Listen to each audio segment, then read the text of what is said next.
Hey everyone, Nicole Herrick here with you. Today I'm going to show you how to make a beautiful desk using some cheap secondhand furniture, and we're also going to do some custom suede handles using a couple of belts and some bolts.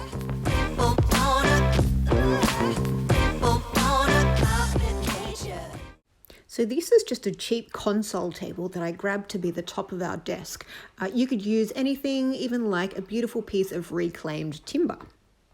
If you've got any sticky residue, nail polish remover takes it off super easy.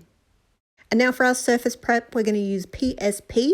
I'm using this because it's actually a faux wood and it has like a glossy surface. So I can't really sand this piece of furniture because it won't really give me a nice something to grab onto. So the PSP is actually a sticky surface that the primer will adhere to. So I'm using Zinsser 123 undercoat for my primer. Oh, and just a side note, pop any paint that you're using into a container with a lid rather than leaving your paint can open and exposed to the air, especially with primer because it's so thick it really dries out quickly.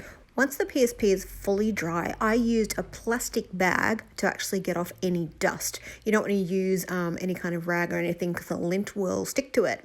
All right, now this primer is really thick. So you got to work quickly with this one and don't go back over your sections, especially if you're working on a really hot day. I think it was about 35 degrees when I was painting both of these pieces of furniture. And I did actually end up having to water down my primer a little bit in between furniture pieces just because it got so thick and globby. But don't worry, you can do that because this is water-based. And this is what your primer will look like. You can see it's very patchy. Don't worry about that. Give your surface a little scratch when it's dry and you'll see that nothing comes off.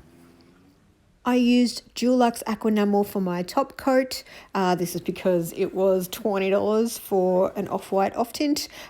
Make sure you give it a really good shake for at least 5 minutes and also give it a stir with a paddle.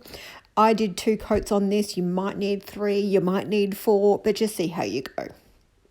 These are the bedside tables that I got for $10. I sanded, primed, and then painted these as well. I won't put you through that pain though. Here are some of the supplies I grabbed to make my suede custom handles. So the first thing I did was measure roughly how long I wanted my handles to be. And I did create a template as well for the drawer faces. And then I went through and cut all of my belts into the right lengths for all of my handles. I just used a Stanley knife and a metal ruler for these.